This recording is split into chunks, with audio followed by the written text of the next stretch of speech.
Today, I'm honored to sit with my brother, Carl Bassfield. I have had the privilege of mentoring Carl on his photography journey, and I've watched him transform into a powerhouse in Blackstone and Southern Virginia. He's a visionary, a business owner, a minister, and a storyteller behind the lens. And today, we're diving into his journey from an iPhone and a dream to building a thriving photography business. Carl, welcome to Dapper by Design. Thank you for having me here. Awesome. All right. Let's dive into it. All right. How are you doing today, Carl? I'm doing great. How about yourself? I'm great. I can't tell you. I've never felt better. Right. Likewise. So looking back on when we first connected, did you ever imagine that your business would grow the way it did? I had no idea that it was going to be the way it is. That's just the power of God, man. Yes, God is amazing. I mean, you are all over the place. I mean, up in, working with, I don't say Congress, but, working with government officials. You've been, getting into these networking groups, working with the state of Virginia. And I'm just like, God, Carl is doing it out there.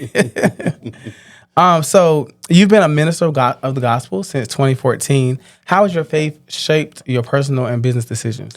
It's shaped all of my decisions. Before I make a decision, I like to sit first and pray about it. Yeah. And then I like to wait for an answer. When I do that, I see that I'm a lot more successful. We can't do this thing on our own. And to be honest with you, we shouldn't be doing this thing on our own. We shouldn't. We should, first seek that guidance. Absolutely. So it definitely makes a difference. Awesome. So many people hesitate to step out on faith when pursuing their dreams. What was that moment like for you when you decided to go all the way into photography? That moment for me happened during COVID. Mm-hmm. During COVID, when everything started to shut down, I was actually managing a bowling center out on base. At the time, it was Fort Lee. Mm-hmm. Now I think it's Fort Greg Adams. And, of course, we got soldiers from all over the place and, people just from all walks of life that come in. And I was nervous, with my personal health and things. So I said, it's now or never. I can't just not go to work and not make any money. So I said, well, with photography, let me just jump out there with it. And I started off with real estate photography because it's just you in the house and it's safe. And at the time, realtors really needed that service because, of course, there was social distancing and things like that. And that's where the business started to take off. Awesome. And we're glad to see that.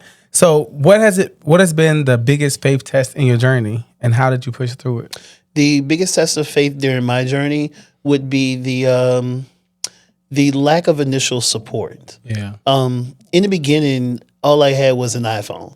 And, I'm trying to make it happen. My pastor, he let me borrow his DSLR every now and then, whenever I needed it. And then I had other people that I would hire and ask them to do certain photo shoots for me.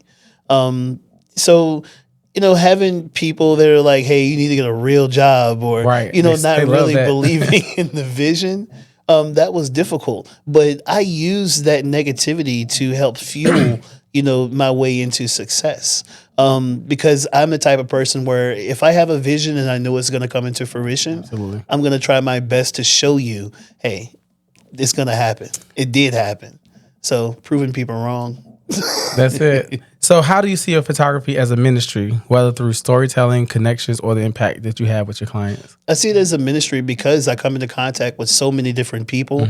We have a lot of different conversations. And sometimes, believe it or not, the conversations are more like therapeutic in a sense. They might be going through something that gives me an opportunity to share, different things from my past, gives me an opportunity to share the gospel and just encourage people. So I see it as a ministry, not just that, but when I go to different events, I'm capturing emotion, especially church events. And I go back sometimes and I look at these pictures and I can just feel, the spirit that's embodied within that moment. So yeah, I see it as a ministry from different ways, I guess, different points. Awesome. And you do an excellent job at it. I've had you come out, to several events that I was shooting at, and it's like, wow, the angle you got, wow, the emotion you captured. And even, the things that you do on your own that you post in our groups and stuff. It's like, Carl is doing it. So owning a photography studio and being an Amazon hub, I believe, in Blackstone shows your entrepreneurial mindset. What made you expand beyond photography? What made me expand beyond photography is that These days, I don't know if you've noticed everybody's becoming a photographer. Absolutely. Especially with how the phones and everything are starting to get much better. So I try to future proof my business and think ahead. Yeah. So, I said, okay, not only will we do photography, videography, and music production, but Amazon has this opportunity where we can partner with them and deliver some of their packages and stuff throughout the day, which also increases income that we can reinvest into the business by better equipment and get ourselves further out there in the industry. So, yeah. Innovation, bring it to another level. What is the biggest lesson you've learned since launching? The biggest lesson that I have learned since launching is to stand on business. Don't be quick to fold, because I'm a really nice person. And when it comes to pricing and doing business, I'm going to be honest. It was easy for people to get over on me. But I had to learn that I have to just stand on business. I had to understand my worth and my value. Not every person is my client. Right. That probably is the biggest lesson there. Not every person is your client. Absolutely. So photographers and creatives who are looking to turn their passion into a business, what is your advice to give to them? If you really want to do it, do it. Don't sit back and, try to, take little steps. Well, I mean, there's nothing wrong with taking little steps, but being stagnant. I'm going to do this month and I'm going to do that next month. If you really want to turn it into a business, every day you got to be at it. When I first started, every day, 8 o'clock in the morning, I was up. I was making cold calls. I'm looking at YouTube videos, trying to perfect what it is that I do. I gave my all. This was day and night, every single day. And that right there set the base for where I am now. Awesome. And another thing, you're a fire department photographer. Yes. How did that opportunity to come about, and what has that experience been like? Okay, so in the past, I was with the rescue squad and the fire department for a number of years. I moved away, came back, and that was just that. I got into photography, and I think one of the firefighters saw my work, and it just took off from there. The mayor, who also owns a newspaper, he had recently, just stopped doing it. Mm-hmm. So, it left that void. They brought me back in with open arms. I kind of felt like the prodigal child because, back then I wasn't, the person in the into the ministry as I am now. Yeah. So, I was fast paced, gung ho back then, just all over the place. Now I come back a polished adult with a skill set that's definitely valuable to them. Wow. And, I'm very appreciative, and it's a lot of fun. I get to see all of the stuff I used to see before, get the adrenaline rush, but I'm just capturing everything that's happened. I'm documenting pretty much. So yeah, eventually I'll be back out there on the truck with them. We've discussed it. So you wear so many hats. You have ministry, you have entrepreneur, you are mentor, you are a poet, and even an advisor to couples and individuals. How do you balance all of that? I'm also a master mason, 3rd degree. Right. And in that, we are taught how to balance our time using what's called a 24-inch gauge. Mm-hmm. So each inch on that gauge, clearly is an hour. So I have to divide my time. I have to give myself enough time for self, enough time for religion, enough time for family, and enough time for business. So I just divide everything out. I do my business, pretty much throughout the day. I like to tell people I have a 24-hour business, but at the same time, I still have the household to maintain, which that's mostly in the afternoons because I'm not going to shorten my son. Right. When it comes to religion, that's something else. It's almost like when you put your hands together. Everything kind of just comes together for me. While I'm out on the road, sermon after sermon, that's when I get my deepest prayers in.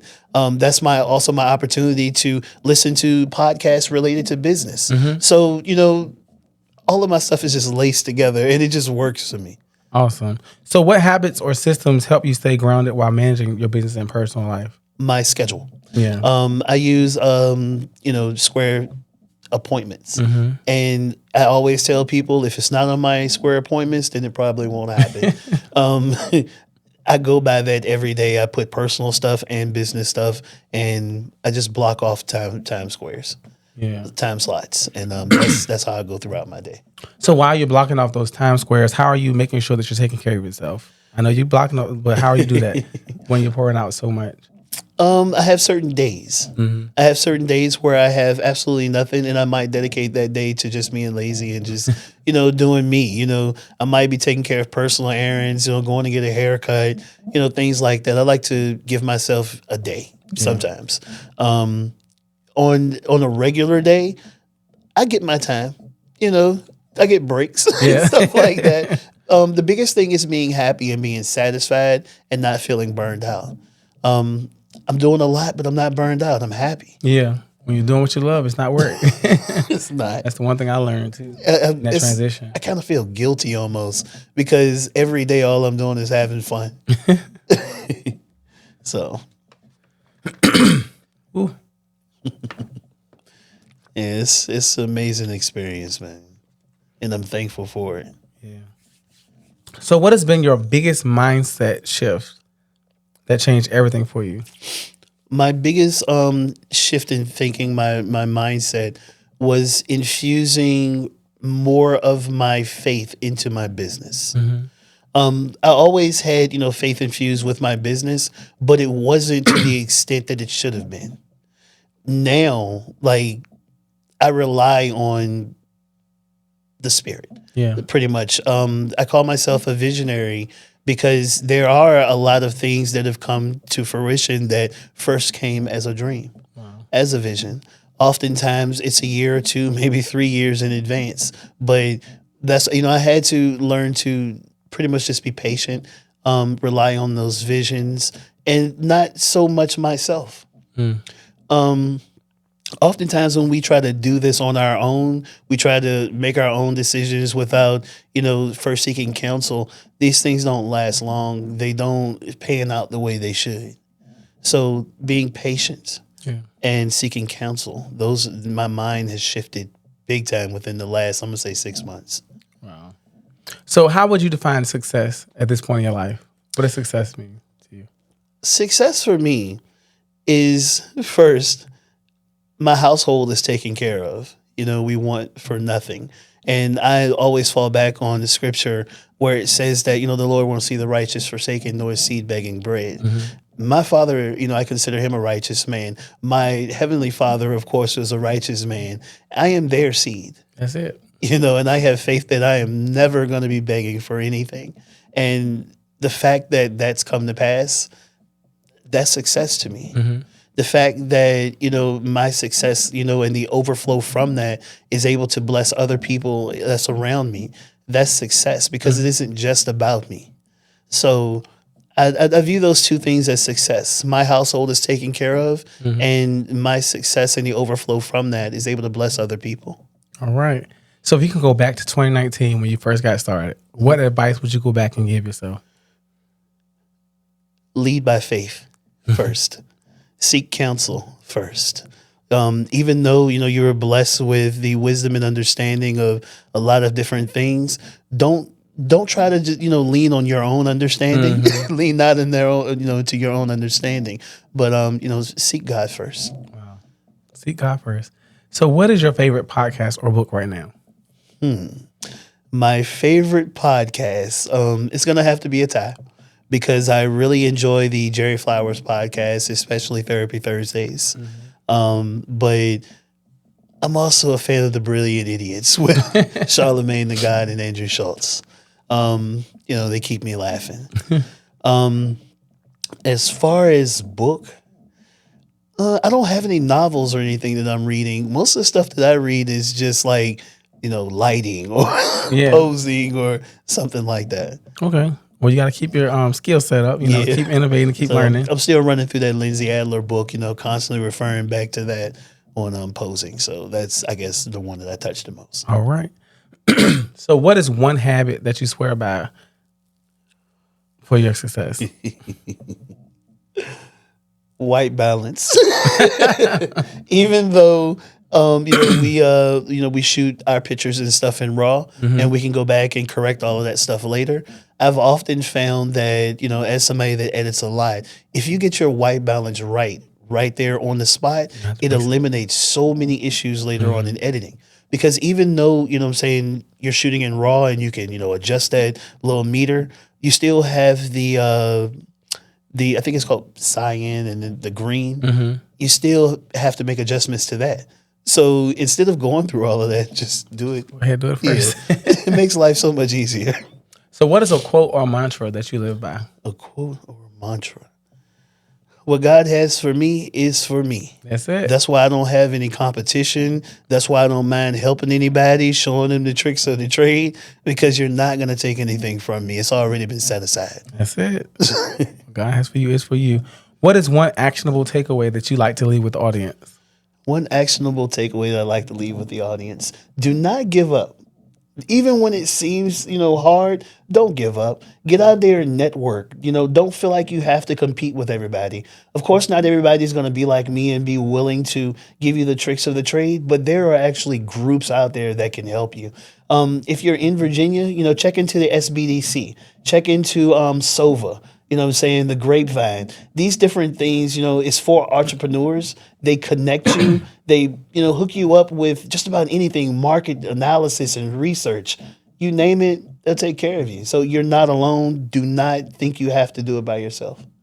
All right. So, Carl, how can people connect with you? Where can they find you? From photography, mentorship, or either other ventures? If anybody wants to find me, first thing you can do is you can Google my name, Carl Bassfield, and you're going to come up with articles, my business, and things like that. You can find me at In-Depth Productions on all platforms. Lastly, my website, indepthproductions.work. You can catch me, get my information from there. All right. So what's next for you on your journey? Next for me on my journey. One thing that I'm pretty excited about is the next vision. And I believe it should come to fruition within the next 5 years. It's called Dreamers Complex, and it's for dreamers like me. So it'll be tying, all of the parts of the business together and expanding it out, and also creating a working space for those with a dream. So stay tuned. All right. Wow, what an incredible conversation with Carl Bassfield. His journey from starting with an iPhone and a dream to becoming a sought-after photographer, entrepreneur, and minister is a true testament of faith and vision and perseverance. Carl, your story is inspiring, and I know that our listeners are walking away with so many gems today. But before we wrap up again, Carl, let people know where they can connect with you. All right, you can connect with me online, www.indepthproductions.work. You can catch me on Facebook or Instagram at In-Depth Productions. Awesome. Thank you again. So to everybody tuning in, if this episode spoke to you, if Carl's journey reminded you that you too can step out on faith and build something meaningful, then let's keep this conversation going. Make sure to subscribe to Dapper by Design so you never miss an episode filled with purpose, creativity, and intentional living. And if you found value in today's discussion, do me a favor, leave a review. Share this episode with a friend and tag us on social media. We'd love to hear your biggest takeaways and continue the conversation with you. So until next time, remember, you were created to live by design, not by default. Stay intentional, stay inspired, and I'll see you again on the next episode of Dapper by Design. That's dope. That's dope.